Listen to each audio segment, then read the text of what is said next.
Hey, what's up, everybody? It's the Home Cook Hero back with a new video for y'all. So, today I am making salmon cakes. Yes, you heard me right. Salmon cakes, not salmon croquettes, not salmon patties, salmon cakes, okay?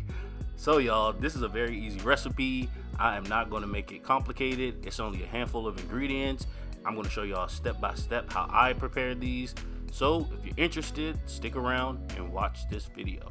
Alright y'all, so for the ingredients, I have some diced up red and green pepper and onions, 1 egg, some Old Bay seasoning, some garlic powder, some pepper, the canned salmon, as well as some neutral cooking oil to cook the salmon cakes in. And you can definitely check that description box for the amounts for all seasonings.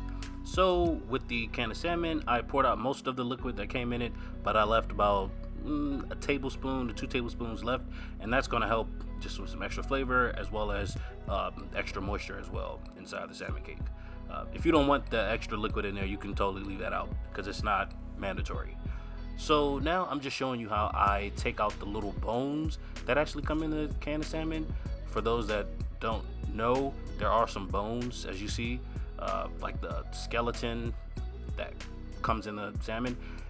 They are actually like pretty soft, and you can you can chew them up, and it doesn't really matter. It won't really affect the taste of the salmon, honestly. But I know a lot of people like to take it out, including myself. I don't really want to be eating the salmon spine while I'm enjoying a nice salmon cake. I personally, I don't. But like I said, if you want to keep it in, you definitely can. It's definitely not mandatory. But yeah, I'm just like kind of cleaning out a little all of the remaining bones and stuff like that, because some of them are kind of brittle and kind of break up in there and all of that. So I'm just taking my time, making sure I get all of the little bones out. Again, like I said, this part isn't mandatory, especially this little step right here. We're getting out all of those small bones, but I'm just doing that just to show you how I did it. So now I'm adding in all of the seasonings, the veggies, all of that, the garlic powder, just getting everything in there. That's the Old Bay coming up. Like I said, check the description box. It'll have all of the measurements and stuff like that. And one thing about the Old Bay seasoning, because it has salt in it, I only used about a tablespoon max, because the salmon already has its own natural salinity or saltiness, so you don't need to go overboard. I'm really just adding the Old Bay for kind of like that flavor it gives seafood, but nothing more really, and the slight little bit of salt it'll add to it. But again, you don't really need to add too much of that or salt in general, because it'll just make it too salty. Now I'm just mixing it all together. Looks a little crazy, I know, but when it all comes together, it'll be good. But yeah, I'm just going through making sure everything is incorporated evenly, all the red and green peppers, onions, and the seasoning, making sure it's all integrated into the salmon. And I got a question for y'all. Do y'all call them salmon cakes, salmon croquettes, salmon patties? What do y'all call them? Because I always just say salmon cakes. Salmon croquettes, like I never said that or saw that until I started watching videos online and seeing what other people call stuff. But yeah, let me know in the comments what y'all call it. Salmon cakes, salmon croquettes, salmon patties. Let me know. But anyway, y'all, I am forming them into the patties now.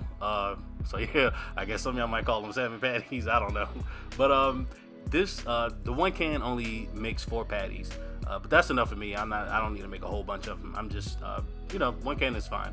But if you are making it for more people, obviously scale the recipe up. It works fine just like that. Also, another tip: if you want to have them a little bit more compact and a little bit more firm when you cook them up, you can definitely add another egg, or you can add like a handful of breadcrumbs or something like that, and that'll definitely help them keep their shape when they're cooking, because as you'll see in a little bit, one of mine kind of falls apart a little bit. So just another pro tip for y'all. And one more tip, y'all.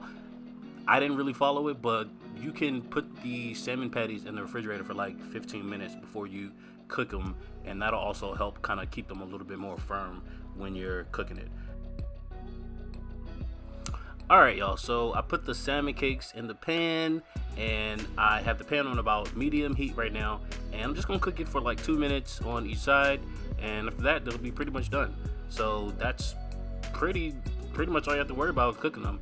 When you flip them over, make sure you use both hands. I didn't necessarily do that, as I kind of mentioned a little bit earlier, and one of them fell apart a little bit. But yeah, just do what works for you. All right, y'all. So after about 5 minutes in the pan and being flipped over one time, this is what they look like. And this camera that I'm using does not have autofocus, and it's really kind of blowing mine right now. So apologies for that, y'all. I'm gonna get a new camera soon. So y'all, that is pretty much it. Salmon cakes are finished, and just plate them all up.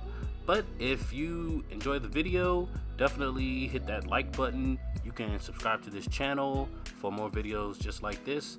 And you can also leave me a comment. Let me know what you think about this recipe. If you try it out, let me know what you think about it as well. I also used to grow up eating these salmon cakes with these smothered potatoes. So definitely check out that video if you want to see how I grew up eating these and how to make the smothered potatoes. But anyway, y'all, I'm just finishing off the salmon cakes with a little bit of Old Bay at the top, just for a little finishing touch. And of course, I gotta add my little spring onions just to try to be fancy. I don't know.